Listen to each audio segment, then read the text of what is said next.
everybody, whether you're on the East Coast, West Coast, or around the world. This is Coast to Coast. And normally we started off with some crazy banter because, well, we're all idiots. But we actually do have some breaking news this morning. And as reported by CBS Sports, Miami Heat, Terry Rozier, and Portland Trail Blazer coach Chauncey Billups arrested this morning by the FBI sports betting investigation.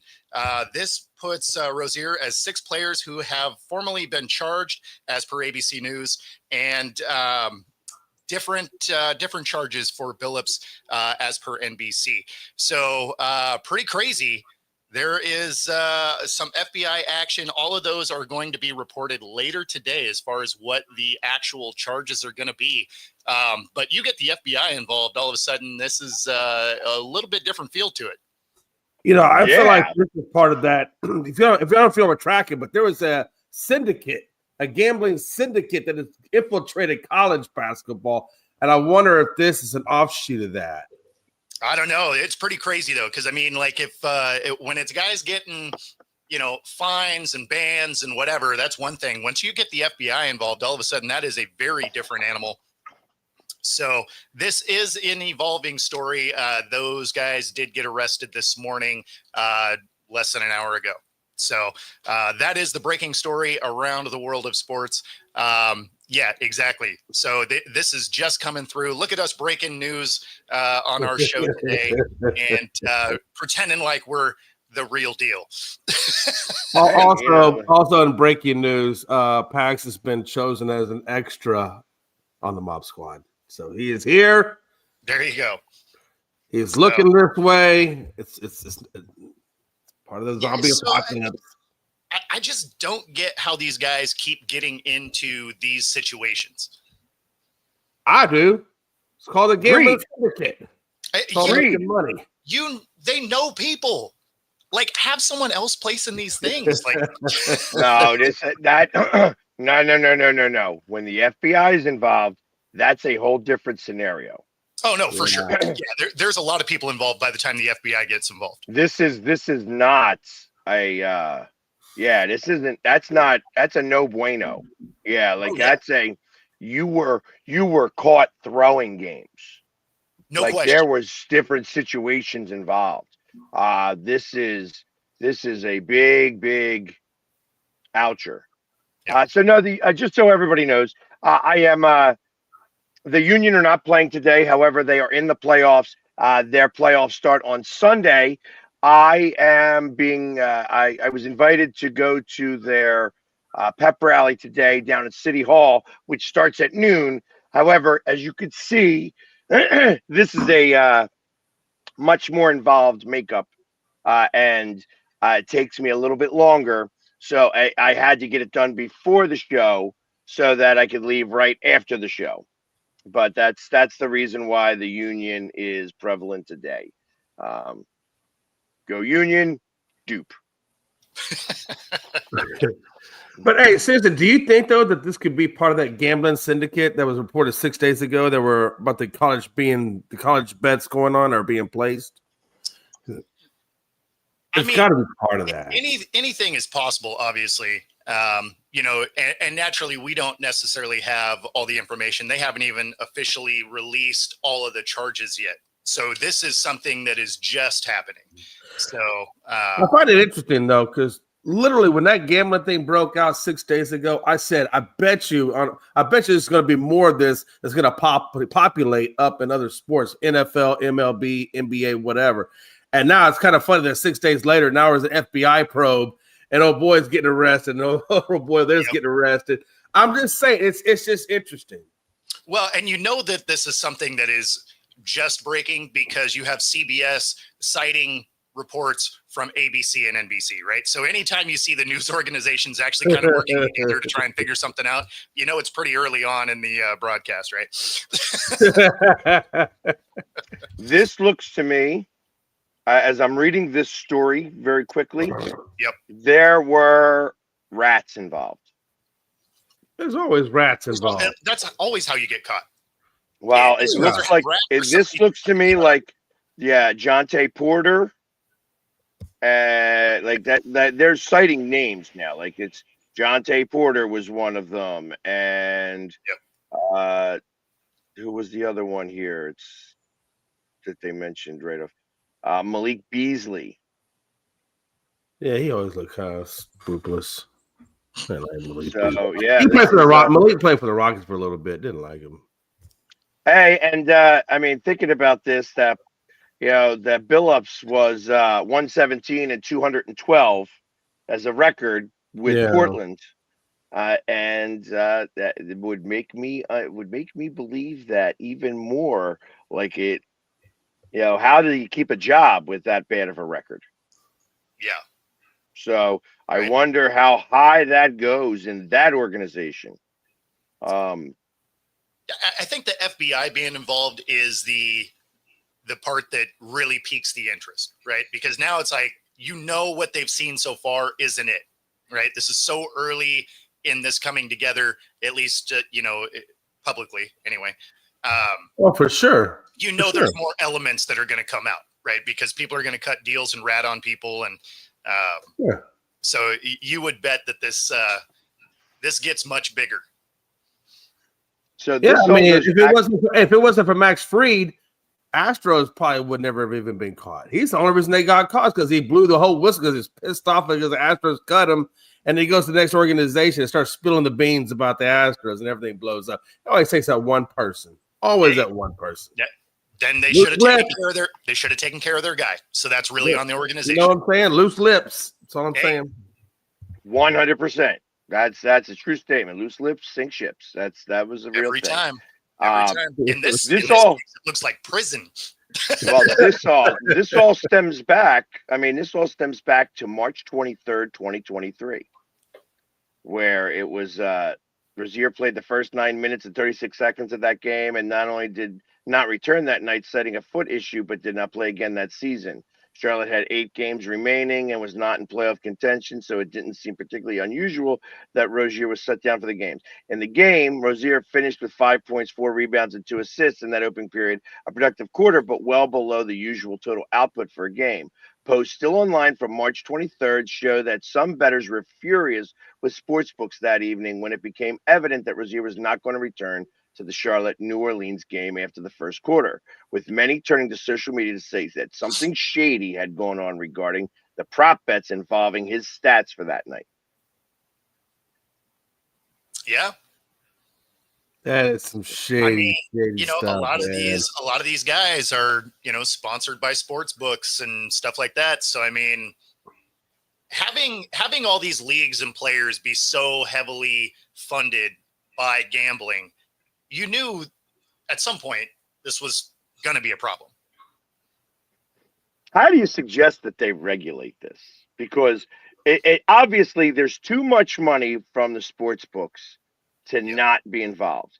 But this is going to create creating another like Black Sox scandal. Exactly. Oh, yeah. This is what's going to become. It's only a matter of time before, it wouldn't surprise me to think that Ohtani is even figured out in the middle of this. Yeah. You know what I mean? The reason why he's hitting 1 for 23, you know what I mean? And you know what I mean? Things like that. I mean, that sounds very odd, but I mean, I heard a very weird and unique stat that teams that win the AL or NLCS in a 7-game series, whoever wins that 7-game series and plays a team that swept the other CS, win. So if that stat holds true, Toronto's going to win this series. And I tell you, if Toronto wins this series, there's something shady afoot. My opinion. Yeah, if Toronto somehow pulls this out, again, I think it's going to be a competitive series. I just don't think they can hang with them. But if they do, especially if they win in like a crazy way, it's like they sweep them or it's a 5-game, then you're looking at it like, okay, the Dodgers are trying to make their payroll by throwing this World Series. Well, you know what? I think about it like this though, but that's not how that I would think about that. But when you go and you remember the Rockies Yeah, of when course. they went to the World Series and they were on like this ridiculous run of like 34, 35 games in a row that they had won, and they swept through the playoffs because Yeah, they swept the. I remember them sweeping the Phillies, and then I think they swept the Cubs, and then they swept the NLCS. They were just on this roll, and in the meantime, Boston went to Game 7. That was the bloody sock, yeah, yeah. if I remember, and then Boston swept them. Well, it's not to say that it can't happen, obviously, but the optics would be interesting. Well, and that was when they stopped doing because there was such a disparity in the way that the series went because it was a sweep, and I think that the Dodgers also swept or something, so they were like way ahead of the AL, and the Yeah. AL went to Game 7, and like the Rockies were off for like 10 days. Well, I mean that's yeah, that can either be good or bad, right? Like it can either get all your guys healthy or it can give you the wicked amount of rust. So So it seems to me that this Damon Jones for the Cavaliers was the whistleblower on the majority of that, and it looks like somehow or another, so basically they Chauncey didn't take Billups got into a poker ring or poker gambling issue with the mafia, according to this news article. So yeah, it makes a lot of sense. You got to think the mafia is part of this at some level, organized crime is. There's got to be some big fish in there for the FBI to get involved, though. Yeah, just a little bit. There's got to be a lot of money and really quite a few players for that to come about. Yeah. So I don't know. It's going to be interesting to see it unfold. They're going to later this afternoon. There's supposed to be an official report as far as all the names involved, all of that. So we'll see what that announcement becomes later this afternoon. But I mean, man, crazy. It just blows my mind when you're making that kind of money and you're letting yourself get involved in these kinds of things. I don't know. I don't understand. There's got to be more than just money about this. It's I won't get caught. Like it's got to be stuff like that. Because I mean, yeah, and the excitement of it, greed obviously plays a role. But I mean, the thing is even if you wanted to do it, you could have someone else placing those bets for you. I mean, like you could disguise that in ways that these guys keep getting caught for, which is dumb. Although, I mean, at this point, if the FBI is involved, they're probably taking all of them down too. Maybe they did have other people placing bets for them. Obviously, this is all speculation, but I mean, it just blows my mind how you can make so much money in this world and yet still be caught up in this silliness. I don't get it. Usually gambling, things like that, are people get, whatever. I mean, they're going through financial hardships, whatever. And maybe the more money you have can still lead to financial hardships if you're not spending your money correctly or whatever. Maybe you do get involved in those kinds of things. Well, I mean, you can create your own financial hardships no matter how much money you make. You can. That's right. So that is right. Yeah, but I mean, at this point, now you're not looking at suspensions and stuff. You're looking at like actual jail time. So, yeah. Wow, and I mean, like I said, they just banned somebody forever in Major League Baseball. I mean, it's becoming a real, dilemma. Yes. You know what I mean? This is, and then think about this. Like, this is where the NIL is going to have a serious problem sooner than later, because the kids are more susceptible to this. And then no doubt. you start having these kids have a lot of money, and they start gambling on a football game or whatever, and investing like $100,000 because it was free money. Yep. So you didn't really earn it, and now all of a sudden you're betting like, oh, I got this sure thing that they're going to do, and they bet $100,000 and it's gone now. Put then it they all leave on that black. And didn't they just start advertising the NFL? To start advertising all these betting websites and supporting all these betting websites. So I I don't get it, man. It's all part of the problem. You got a problem in sports? Yeah, let's throw some betting. Let's go get betting endorsements or sponsorships or whatever. I don't get it, man. I mean, if you can make the money off the books that way, then you're fine. It's when you're actually Yeah. betting that's the problem. I mean, these guys need to have somebody in their corner that's like, hey, you're messing up. Like, don't ruin your career. Don't lose all the money you've worked for. Yeah, money doesn't buy brains. Exactly. Yeah. I mean, it doesn't. You know, it's but I mean, see, and that's the thing is I don't really mind the betting apps. Like, if you can do it responsibly, cool. When it comes to the Who players, the hell could do it responsibly? Most people can't. I mean, I'm sure there are probably a few out there that can do it, but most can't. And especially people who come from demographics that don't necessarily get a whole lot. You know, I mean, if you come from the lower income demographics or single parent income, they get enticed by that kind of stuff. It's exciting to them. yeah, I mean, I don't know. I'm not a big gambler, but it's just not something. Yeah, I learned I'm not good at it. I am great at telling people what to bet, and they win all the time. The moment I put a penny on it, It's a wrap. loser. Yeah. No, oddly enough, I'm actually pretty decent at it. I don't enjoy it. I always look at it as I work too hard for my money to just want to throw it away like that. I'd rather go to the bar and have some drinks and eat some good food. Going and playing, slots or table games or sports betting, whatever. Like, I'm not really that into it. Like, it's just like, See, I like playing poker. Yeah. Love playing poker. And that's a fun thing for me. But short of that, I mean, like I'll go play blackjack, I'll go play roulette, but it's got to be small. Like, hey, if I got $200 to blow, you know what I mean? I'll invest that $200 to blow it. Yeah, I mean, And as that's long that. as you go in there and you are like, you have the money that you're like, I'm going to go lose this, then cool. And then if you win, awesome. And if you don't, who cares? Because you allotted that amount of money to lose. See, but some people are good like that, though. Not when we go everybody to has Vegas- that kind of discipline, though, Bo. Not everybody does. There's a few people out there that probably have that level of discipline, but by and far and large, There's what a I lot see, of- hey, watch this. And when I see it at the casino, I ain't never seen that kind of discipline, Bo. I ain't never seen it. the fact that people return to Vegas lets you know that people do it. Because otherwise, you just have a lot of homeless people that couldn't go home. So There are a lot of people go homeless betting like that. I have personally. yeah, well, I mean, It's I can tell crazy. you, most people can figure it out. I've been to Vegas a ton of times, and it's not. I'm not saying they can, but intense. it is enticing. And if you have an addictive personality, it can get addictive quick. Well, yeah, but they generally have the issue with everything. Like, it's gambling and drinking, and I mean, if you have a addictive personality, that's not limited to gambling typically.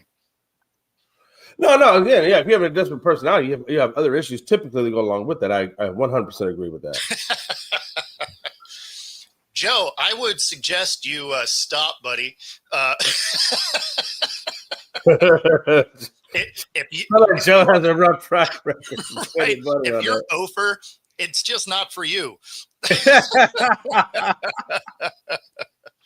But there's always the illusionment that I could get it back, Bo. I can get it back.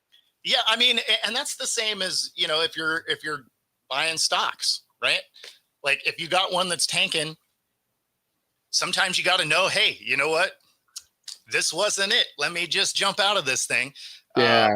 Rather than riding the thing into the ground. So, I mean, some of it you just have to be smart. But yeah, I mean, you should be using money in all of those scenarios that you don't necessarily care about. It's the, a lot of times if I go gambling with friends, again, I'm not really into it, but I'll go sometimes because my friends typically are. And I'll go in, and as soon as I pass what I brought, then I just play with whatever my winnings were, because then I'm at a minimum going home with what I brought. Right. So it's I've said that to myself numerous times.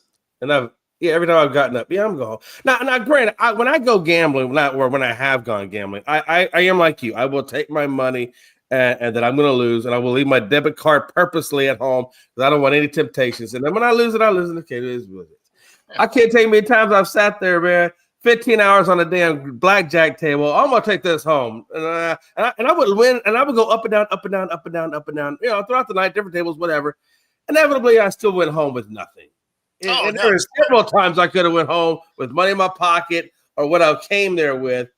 But the excitement of playing or not, or if I got, somebody else was a driver and went out there and I knew I had to stay out there a few more extra hours, you still keep on betting. It just like for me, I could be there for 5 minutes. If I hit a big hand or a good shot on one of the machines or something, I'll cash out right then, go home, be like, and I'm out. Because I've done that on a slot machine before where I won $1,000 and I was there for maybe a half hour. I went home. I was like, hey, and I'm out. Bought some food, called it a day. Yeah. But and again, we talk about small money, but I mean, these athletes, they're doing big money, but for them, big money is big money because they don't really see it. It just kind of comes and goes. It doesn't really have that effect until maybe their playing days are done, and then they look back on it, and then they're going to realize, man, I had all that money. It happens. Yes. I have no winning problem. That is generally true for anyone with a gambling problem, is they generally are very good at it. Well, I sat down at a table one time, and I was there for about a good hour, and this guy sat down. He was there for about a good hour, and all of his money was gone. And this is the worst case. He breaks out his debit card or his credit card and puts more on his credit card. I think it was like another $2,000 on his credit card. Lost the $2,000 within 35 minutes of betting. Now he lost all the money he came with, plus $2,000, plus the interest on his credit card. And that's just one scenario. I mean, these athletes, they got way more money than just $2,000. Obviously, there's dumb people out there. Like, what are you talking about, Jay? Oh, no, it happens. But that's the addiction side of it. I'm sure this guy is an intelligent guy, but that addiction gets to you. And when you got money available, that money goes along with it too. I've seen that bullshit. Yeah, again, I mean, there's ways that these guys could hide some of these things. I mean, some of these guys, like, why aren't these bets being placed overseas? Like, there's so many scenarios that don't have to come down to you have the FBI breaking your front door down. Like, now, I'm not endorsing any of this. I'm just saying hypothetically ways that you can do it. Those 35 ways to never get caught betting. That's right. Let's 80% success rate. Let's not have the FBI knock on my door either. Like, I'm not endorsing any of the actions. Bo Crouch. Are you Bo Crouch? You look like a Bo Crouch. So, obviously there's people that make a lot of bad decisions, people that lose their house, putting their mortgage money down, all that kind of stuff. Obviously, you hear thousands of stories about that. There is a 1-800 number you can call if you have a gambling problem. Be sure to do that. But we're just touching all the bases. Let's take Ohtani, for example, though. You can't tell me that looks like a really intelligent guy. I mean, he looks like he has a lot of intelligence to him. You can't tell me the amount of money that dude was betting with his money and he don't know that. He knew every damn bit of that shit. Ain't nobody knows that kind of money going down to, you know what I mean? Who doesn't know that? Well, why does he look like an intelligent guy? What makes you think that he has that level of intelligence? Even if he's not an intelligent guy, like you could be the biggest dummy ever. You're going to notice 40 mil, right? Like, I don't care how many zeros you have in your account. You got somebody that's placing bets out of your account, you just don't notice 40 million disappear. I say intelligent because he has no criminal history. He's not out there doing crazy stuff. He's making I mean, he just seems like a decent guy. I don't know his IQ personally or anything like that, but he doesn't look like the kind of guy. And I'm just assuming up until this point where this comes out about him, I would have never thought that about Ohtani or anything like that. But I don't know. Baseballs and pitches baseballs. But hold on. But when I say intelligence is, it's more of maybe more common sense. Look, I'm not the sharpest tool in the shed. I'm not. But I know when money comes in and out of my bank accounts, I get alerts on my phones. I get all kinds of stuff. And every bank, when you're dealing with that kind of money, there's usually somebody in your ear banking wise letting you know that this money, that level of money is coming out. Nobody knows who anybody is from the outside. Let's be honest. Every time you hear about a shooter or bomber or whatever, their neighbors are like, I don't know. He seemed like a nice guy. He's quiet, kept to himself, used to help me all the time. I used his mower, like. No, that's my point. I do believe that Ohtani knew about it. I knew he's going to deny that, right? He has to deny it.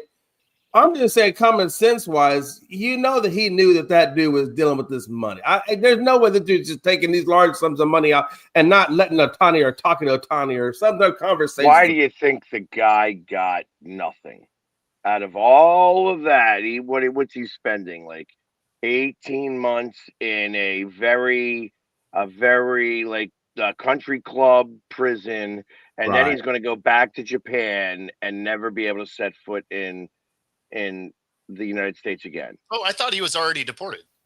He might already be. So that means he's not even in jail. Yeah, no, I thought he just got deported. I thought any repercussions were supposed to happen on the other side, which are never going to happen. But yeah, no, I thought his only thing was he couldn't come back. He couldn't work in baseball, and he had to leave the country. Is it really all I thought that happened? I could be wrong. I could very well be. I thought there was. I can't imagine if there was crimes on U.S. It may have been communicated over. Yeah. You know what I mean? That might have been. I guarantee that dude took some time. See, we need Captain Google to be on the show today, so you could look that up for us. That being said, I mean, I agree with you. Yes, I think he knew everything that was going on. I fully believe that he was gambling. Guess what? I speak in no English. Yeah, exactly. Exactly. Yeah, I act dumb because I'm not, and hey, we can't have this go out. 2 countries would go to war again. Ippei Mizuhara, Shohei Ohtani's former interpreter, is currently serving a 57-month federal prison sentence for bank and tax fraud. He will then be expected to be deported to Japan after completing his prison term. That's what I said. That dude ain't leaving here. He got prison time. 57 months. 57 months and out in 18 with good behavior. Yeah. I agree with that. Easily. 100%. Maybe even sooner. And the fact that he doesn't speak English, he can't get in trouble. He just he does speak English. Well, he can. He's a translator. I just said, calm down. I just said he's an interpreter. And they call it federal prison, but it's white collar prison. Yeah, exactly. Yeah. Exactly. That. Yeah, he's not headed to Walla Walla or anything. Like he's he's not in there with murderers and stuff. It is the white collar end of it. So yeah, he's fine. Yeah, he's getting like good meals and stuff like that for dinner. And what you say your name was Bertie Madoff? Oh, you're here for 2? Oh, he's probably hanging out with Bernie Madoff. He's hanging out with all the other white. Well, is Bernie Madoff still alive? He might be dead. I don't know. Didn't Bernie Madoff like flee the country? I think he got put in prison. But I think he died in prison. Might be wrong. I have no idea. I just know that dude was he was old as hell when he went in prison. He might have died going into prison. Maybe. Yeah, that's never gonna happen. Like it. I would bet that Ohtani gives him a chunk of money when he goes away. Like thanks for taking the fall. Why do you think he said, "Hey, listen, give me my money much later"? Yeah. So that when I'm gone and I decide to slide some over to, whoever was making, whatever that guy's name is. Mr. Hara. No. Yeah, exactly. Because that guy has to take a lot of money. I'd be willing to bet he gets a good third of it. That's what I'm thinking. That's a third. That's what I'm thinking. Stop you from going to jail. He did. You get to still be the best baseball player that ever played. Yep. Yeah. No, it's there's no way he didn't know. I mean, that would be like somebody stealing $4,000 out of our bank accounts. Like, you're gonna notice that, right? $4,000, 400. That dude said 400. I missed $40. That's a good. Hey, that's a good meal at Texas Roadhouse. You take $4 worth of quarters out of my change jar, and I'm gonna notice. Okay, like I hear some jingling. I hear some jingling. It sounds like 75 cents. Well, I was just thinking like percentage wise was probably about right, but we took it a whole other level. So yeah, right. So I gotta ask. Since I got the text message last night, and I was like, you know what, I should have checked, but I was taking my son home. And then I started talking to him, and I forgot all about it afterwards. But how were shoe sales last night? Good. Yeah. So it was, we. For those of you watching that don't know, I do a thing for TikTok. And so right now I'm contracted with No Bull Shoes, which is the Tom Brady line. So we do shoes and the apparel and whatever, right? So yeah, I don't know. In the 2-hour show, we did roughly $1,000 worth of shoes. So I mean, you're in essence Al Bundy of the internet shoe sales. More of a QVC host. Yeah, I'm not putting it on people's feet. Like that's not how that works at all. Yeah, no, I'm more or less a QVC host. Nice. So, as much as you see me on here on podcasts, then I just felt the need to be on screen more, I guess. But yeah, so, it was good. These plush high heels. I think everybody deserves a nice plush set of high heels. $39.95, 3 payments of $25. You'll get these nice, lovely high top shoes. Thank you. Yeah, I mean they're workout shoes, but yeah. What's the price point? So their entry level shoe is like $90. Although if you're doing it on TikTok, because they have the flash sales and all that, you can get them for about 60, whatever. And then the other shoes are, a little bit more. But when you look at the shoes that they're going up against, they're going against shoes that start at about $150. So I mean, the price point's pretty solid. And then of course, again, it's the TikTok BS where it's we got a coupon and we got the flash sale and all that nonsense. But you do end up with some pretty good deals on the shoes. So, and they are. You found Jordans on there? I just told you it's the No Bull shoe line. No Ball shoe line. I don't know what is No Ball. I never heard of No. No Bull. TB12. TB12. TB12. Okay. Yeah, it's Tom Brady. I don't know much about Tom Brady's shoe line. When you said No Ball, I had no idea that was Tom Brady's. So it's literally no bullshit shoes, is what it is. Okay. So they are a real simplistic design. And, actually for me, it's great because I wear a 13 and every shoe looks good in a size 8. But as soon as you stretch that out to a 13, it looks like a bowling shoe, right? So the fact that these are really just basic designs, they still look okay in a 13, which, let's be honest, is hard. Yeah, because I wear size 13s. I get it. Do they come in different colors or is it just one color? Yeah, so there's a bunch of colors. And there's multiple different styles. So a couple of them are designed for heavy lifting. Some of them are more like cross trainer style. So, I mean, it just depends on what it is you're trying to do. But yeah, multiple colors and designs and all that.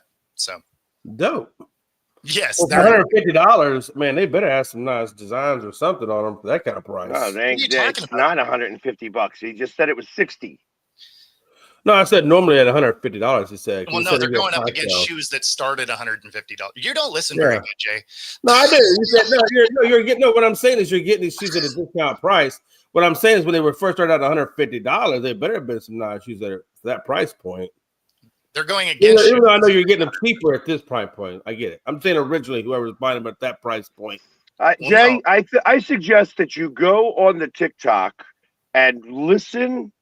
Because there you won't be able to talk to Bo while he's doing that. And he's actually already out in your suggestion because he'd have to do that second part.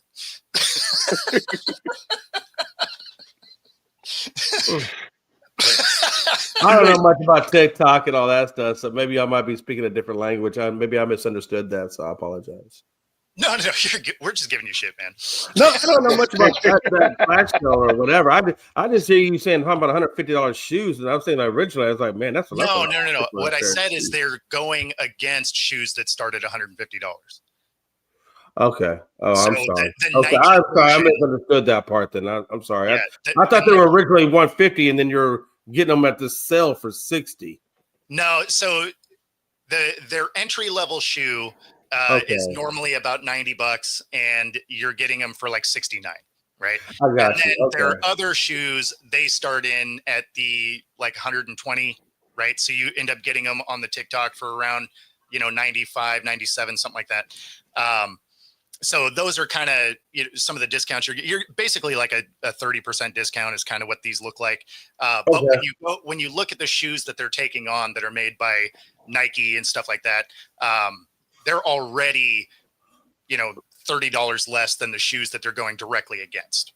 I got you. And I'm assuming they're well-made shoes and all that. So yeah. So so I mean, I don't know. Like, it's been fine. I don't know. It's like anything else. So do you do this on your TikTok? No. This is actually from through Noble's TikTok. So this is that's why I'm glad I asked for the link then, because I'd have been looking for your TikTok and been like, so this is literally, I'm contracted through Noble directly. So this is on their official TikTok. So okay, gotcha. So all right, well then, I would have never found you, and that'd have been like, all right, well, I guess I am no sneaker Jamie. Yeah, well, and I didn't see yours because your text, obviously, because I was already live, and right. But yeah. So do you have to go to their studio, or is this all done out of your studio? I have to go to their studio. Yeah. So for those of you familiar with the Seattle area, I have to drive into Bellevue. So we broadcast live there. They have an entire floor of a building, and so that's all this company does is they do TikTok sales for different organizations. And so Noble is one of their clients, and then they wanted me to do that line. So that's kind of how that comes together. So as you're saying that, I'll talk to you about mine. Not only do I paint my face, but on occasion I paint shoes. All right. And as you can see, I'm also a size 13. Yep. And this is painted with what's that paint that's used on plastic and metal and stuff like that? Spray paint. Everybody knows what I'm talking about. Yeah. It's an acrylic paint. Yeah, yep. It's that spray. Yeah, it's that. And the blue is done by my makeup. You see, the blue matches really well with my face. I actually put my makeup on the shoe. This was a FUBU. I bought this shoe for like $15 at Walmart. Yep. And it was a white and black shoe. And now it is a yellow and blue shoe. So it's funny. It's funny that you show that, because it. My wife and I, we went out and we were catching a Seahawk game. This couple came in, and this guy's wife had Broncos heels. We were playing Broncos that day, and she's like, "Oh, that's awesome! I should get some Seahawk heels, right?" And I was like, "Oh, okay, cool." So we're looking through Etsy, and I was like, "Man, these designs suck." And then I said a phrase that I shouldn't have said, because then I had to do something about it. I was like, "Oh, I mean, I could make something better than that." And then it became my problem, right? She's like, "Okay, do that." So then I ended up making her these heels. Similarly, I used engine paint, spray painted all that, hand drew all the logos and everything. They were such a hit that it ended up being a side business. I ended up selling probably 100 heels. Well, I did this yellow and blue design. I was going to the Bananas, and I only had, I was down there for the Phillies, so I only had red sneakers or my cowboy boots, and I wasn't going to wear cowboy boots to the Bananas. So I was like, I got to figure something else out really quickly. And I'm in Tampa as this was happening, because this is like I'm there for spring training. And got invited to go to the Bananas. I had a Bananas jersey, which was the yellow and blue jersey. I'm like, all right, I got to figure something out. So I literally went there and was like, okay, here's yellow paint. I don't need the blue paint. I need some tape to be able to tape certain spots off. And, Let's make sure I have a box to put this in because I'm going to spray paint in the box because I didn't want to get spray paint everywhere. Because like I'm trying to be a little bit nice about, I didn't want to, all of a sudden put yellow marks all over everything, um and I'm surprised at how well they came out. Like it's like had I bought a sneaker paint, Mhm. like it probably would last a little bit better. I got to repaint the yellow parts of this all the time, and I could always touch it up with makeup, but it's not really a good spot for my makeup. Like I don't know that I would, So do that. if you wanted to have lasting effect, don't get a leather shoe because the paint will always want to come off. Get something that's like a felt or a canvas, or when I did the heels for my wife, they were wedding shoes, so they were like a satin, something that actually soaks the paint up, and you won't have to do it all the time. Well, I understand that, but if you get the leather paint or like the sneaker paint, it Mhm. will hold. It will adhere to that.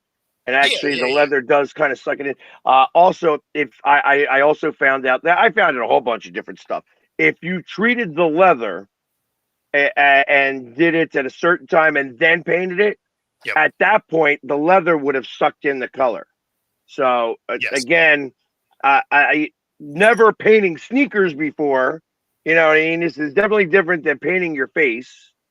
But What if it it has a actually, built-in primer in those sneaker paints, like a primer is inside the paint itself to help it adhere well, better? you have to. You have to do certain things to the sneaker initially. Like Right. some people put it in the oven for a little bit to heat them up, so that again it opens up the pores of the leather and stuff. Like there's so many different things that you could kind of do. Like I said, it was just this was, hey, I've never done this before, and I got to make something look really quickly. And I tell you, I get a lot of compliments on them. It is kind of funny as you think about that. Like when I think about how you would do There's these, the ones I made. Some of yeah, them I anyway. mean, yeah, like ultimately that the symbol that you don't even need the symbol really because you could make it just with the colors and people would know. Oh, of Putting the course. symbol on there is a little bit different, but you could get like almost like an iron on and glue it on there. Yeah, yeah. Now, I mean, those are all hand drawn. So, but I have a little bit of the artistic end. But Do yeah, my kids' friends think that I'm cool for doing all of this for all the teams? Um, it's funny. Yesterday, after I jumped off and I went to this event, I wound up somebody at some point threw a baby who was 5 weeks old in my hands. And literally it like the baby was as big as my one hand. It was like maybe a little preemie. It was a very small baby. And I took a picture like that. And then I took a picture with somebody who was maybe 90 years old. And if you want to talk about the gamuts of ages, like going from 5 weeks old, singing the fight song, they got that on camera, by the way, and put that on the news, to taking a picture with a 90-year-old. I think everybody thinks this is cool, which is really awesome because it's, like I said, if they didn't think it was cool, it wouldn't be a thing. exactly. It is cool, but it's got to be weird handing somebody your brand new baby. Hey, here, hold this real. It's weird, but I get it. It's cool. I'll show you the picture. You want to talk about feeling a tad bit uncomfortable? It was. Oh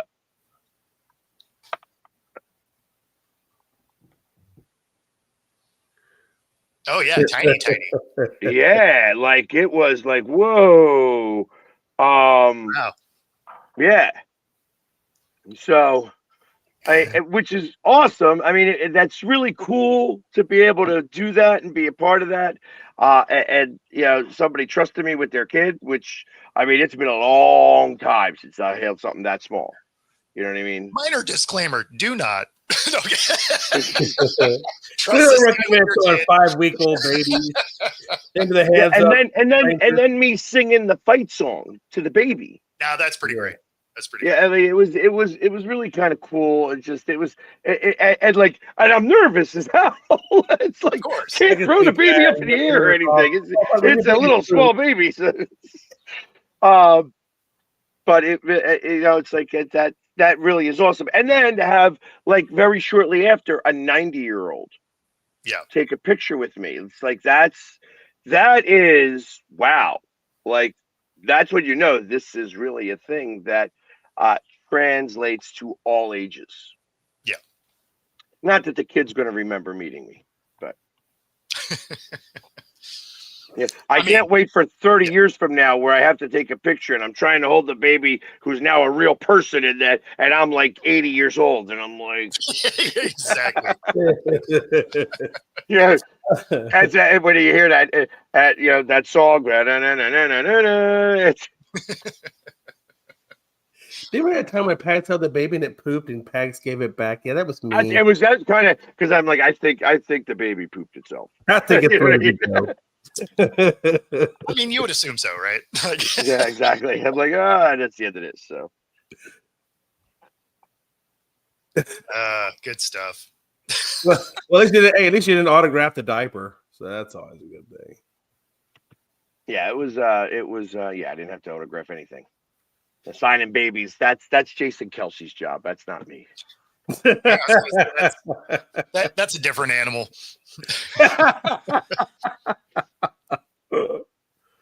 Yeah.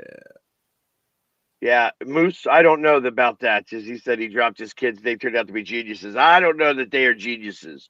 I was watching the one video. I won't even talk about it. I can't even talk about it. It was definitely funny on my part, but I don't know if anybody else will find it as funny. And I'm not going to out you like that.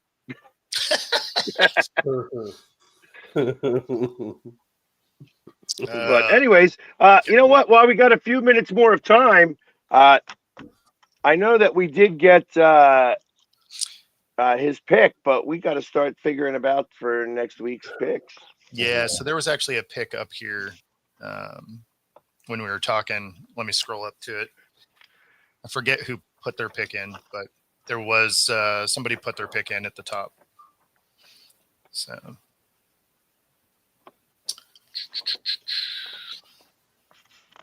Yeah, and I didn't pay attention. So, well, yeah, we were talking about the FBI raid. So right, that was like, oh, okay, this is and I know Dustin made a pick, but I don't remember who that was either. yeah, I don't know. I think he said the Colts or the Saints or something like that. But yeah, I think it was just whoever was playing the Saints. Yeah. So the Bears won. Did the Patriots win? Yeah, I believe they did. Their division, yeah. That's at the Patriots last week. So Yes, they did. They beat the Titans. Yeah, that's what I was saying. The Bears won. The Eagles won. The Patriots won. Frankie did give me a pick. I forget who it was. I'll say that they won.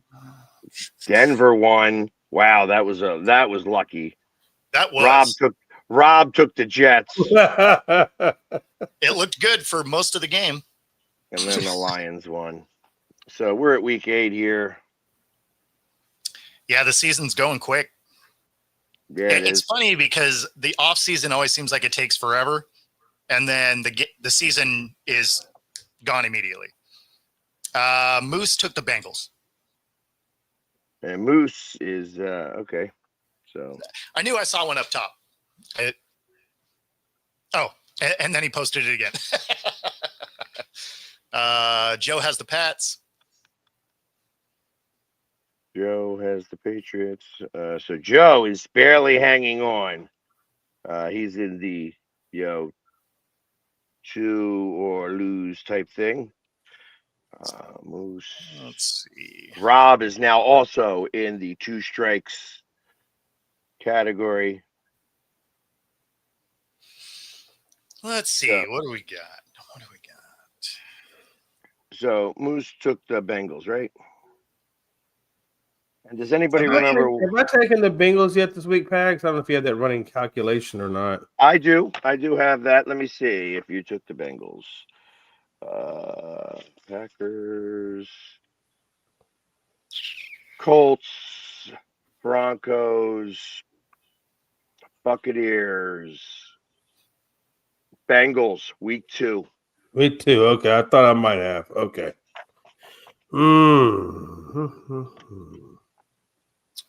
I'm going to take 49ers over Texans. Let's see. I haven't taken the Colts yet. Have you not taken the Colts? Let's make sure. No, I have my list in front of me of the ones I've taken. Yeah, I'll do the Colts over the Titans because I mean they're self-proclaimed ass. So yeah, and I'm telling you, that's a tough one. I understand why you're doing it, but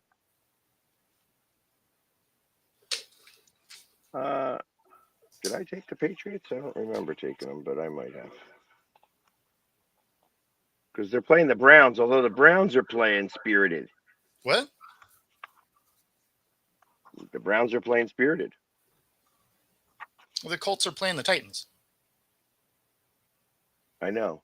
I'm not. I took the Colts last week. Oh, gotcha. I was like, wait, what? They're not playing them. So you're taking the Browns over the Pats? No. I was going to take the Patriots over the Browns. Oh, I gotcha. I said, but they're playing spirited, which makes me usually when I say stuff, you give me a hard time. I need you to give Bo a hard time. That's twice now that you have had to correct him. Can we please give a little bit of love towards Bo? Oh yeah, no, I just didn't hear him. I feel like Bo's not getting enough love. I think Bo needs a little love. Jamie, have I decided which game I am doing on Sunday? I am doing both. So this is a very busy weekend for me this weekend. I have Flyers Saturday morning, Sixers Saturday nights, Eagles Sunday morning, Union Sunday nights. Oh yeah, you're all over the place. 4 paints. That is a lot of face painting. It is a lot of face painting. I will be in face paints. I will be in 4 different face paints for a total of somewhere in the neighborhood of 28 out of 48 hours, maybe 30 hours out of 48 hours. Wow. That includes sleep and stuff like that. How long does it take you to put on face paint, like from start to finish? About an hour. About an hour? He's done it on the show a few times. He's done it on the show, but it wasn't like here. Yeah, that's true. I didn't time it, though, when he did it on the show. Well, I mean, it basically took the show, which is an hour. Was it the whole show? I thought he had it done almost before the end of it. Well, because I had already started. Like if I always start with just the paint, and like doing my hair also takes time. Yeah. So it's like, and the hair dryer makes a lot of noise. So I don't want to. Yeah, because usually when he's on the show doing it, it takes about. He's already had the hair part done, and he starts with the white at the top. Exactly, but then it takes about 2/3 of the show for him to finish. Yeah, so, that's about 2/3. Yeah. So how about this? I mean, this is a very interesting stat right here. Okay. The 4-2 Bears. Yep. Are going to the 1-5 Ravens. I understand that he's going to be back. The quarterback's going to be back. Yep. -6.5. Wow. They're a 6.5 point favorite. The Ravens. That's wild. Now, I understand that Caleb Williams isn't your greatest, isn't the greatest quarterback, and it's no, but the Bears' defense is good. And Swift is a good runner. And wow, I didn't realize the line was that crazy. Like I get that the Ravens are home. I was thinking it was going to be one of those like 1 point, right, home favorite kind of situations because the Bears have played well and the Ravens have looked terrible. But some of those losses were like late game fumbles in games that they otherwise probably would have won. So I thought this was going to be like a 1-point home favorite, but being just shy of a touchdown home favorite seems wild to me. Like I would take the Bears to cover that. I'm still thinking the Ravens win at home because they have to get this thing back on track. But yeah, interesting. I'm actually changing my pick before. I'm not taking the Patriots. I'm taking the Falcons. Okay. That was the other one I was thinking of. Yeah, I think they're at home. I always put an L. For some reason, I'm like the Falcons, Coln. Like why do I always add that L for Falcon? I don't understand that. I've done it all my life too, and I'm a pretty good speller. For some reason, Just not that one. Yeah, I just don't know why I keep adding an L after the O. Falcon. I don't understand.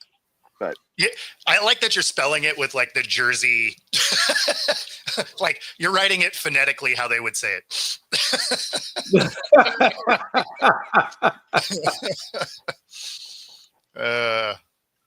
Joe, Joe, are you taking the Ravens? Joe, you have to make a pick. You are still in. 2 strikes in the 2 strikes category. He had the Pats. Did he? Yeah. It's up a little bit in the comment section. Said as. I'm gonna make sure he didn't have the Pats before. But yeah, Joe, you're right. This is a must-win for Baltimore if they want to have any shot at coming back. The one thing that's good for them, I suppose, is they do have a pretty easy schedule coming up. So yeah, see, there you go. He's got the Patriots.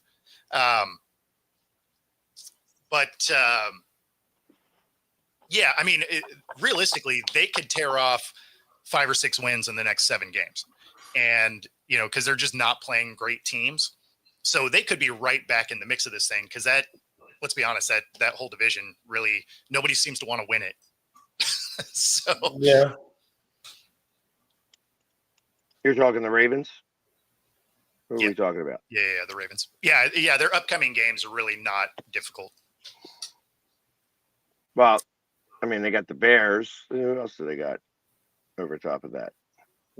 I think they only have like 2 decent games. Oh, yeah, the Dolphins, but they have the Vikings at the Vikings. Yep. I think that was the other decent game. And then it's kind of. And then the Browns, but the Browns already beat them once. Yep. The Jets, PU. Yep. The Bengals at home, and then the Bengals away in between the Steelers. So it's Bengals on Sunday night at home, Steelers the following week, and then at the Bengals the following week. Yeah, see, I think they beat the Browns because, again, when they lost to them before, that was the Flacco action.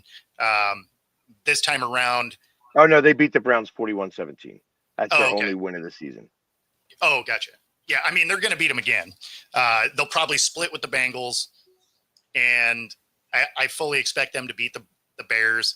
So, I mean, like, they're really in that next 6 or 7 games, there's probably only 2 that you're like, okay, they might lose that. Like the one against the Vikings, but they're still a question mark at quarterback. So, I mean, that's a winnable game for sure. So, yeah, getting through November, they got the Vikings, but it's like the Bears and the Vikings are really the only 2 because the Browns, the Jets, the Bengals, and the Dolphins. Depending on the Bengals, though, because the Bengals, they have a quarterback who knows a lot about that team, and Yep. Well, and that's why I said I think they split with the Bengals, right? Because I mean they're going to take advantage of the fact that they don't play defense at least one of the games. So I am going to make a prediction. Okay. The next head coach of the Pittsburgh Steelers is going to be Joe Flacco. Okay. That's random, but all right. I mean, when you think about that, when you think about how, like any one person knows every team in that division. I mean, there is that. You know what I mean? It's like, and I think he would make a really good coach for whatever reason. and it's the only team he hasn't played for in that division. He seems like a relatable coach for players. You know, he seems like he has that type of personality. I think he would be a great quarterback, quarterback whisperer type. You know what I mean? He's got a Super Bowl ring. Yep. He's not a dummy. He did go to Delaware. Wow, I didn't realize that we were already past our time here. Yeah, no, we're there. We're there. But go ahead, finish your thought. I think that it's I listen. I know that Jamie's like, yeah, really? Are you kidding me? Truth of the matter is that I don't think that they're going to fire their coach anytime real soon.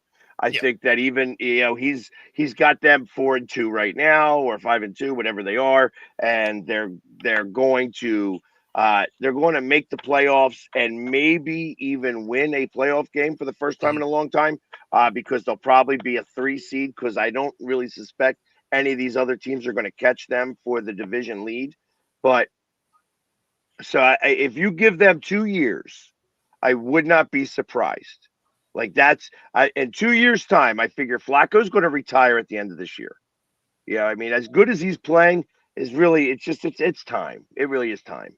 And ultimately, I think he gets a year off, and then he wants to come back into football. And I would not be surprised to see him as a coach. No, I could see him. I could see him moving into the coaching world. I don't know that he hangs him up after this year, depending on, I don't know. I guess he seems like that guy that just wants to keep playing. Like he's fine with being the role that he has. If he was going to hang it up, though, he would have said something in maybe one of his pressers or whatever. I don't think so. I don't think he's that guy. I think that he is like. I mean, I think the reason why he keeps coming back is because they're asking for him to come back. Yeah. You know what I mean? I think he'd have been done a couple of years ago if he wasn't getting a contract. Oh, of course. He just continues to get contracts. And you can tell he just still enjoys playing the game. Oh, yeah, for sure he does. So, he loves beating the Steelers. I know that. Sideline and having he does love beating the Steelers. He's really good at that. Yeah. So it's, between that and everything else, like I said, it would actually make a little bit of sense. If you can't beat them, have them join your team. Yeah, and he's joined them all. Like he's taking that Ryan Fitzpatrick route where he's trying to collect them all. Right. That being said, that does get us to the top of the hour. We appreciate all of you watching as always. Be sure to like and subscribe. Helps us bring our content to you. Otherwise, we are going to get out of here. We'll see you tomorrow. And hopefully we'll hear more about this FBI raid and who all is actually involved. So we'll bring that to you as we figure it out. Otherwise, you busted. Right?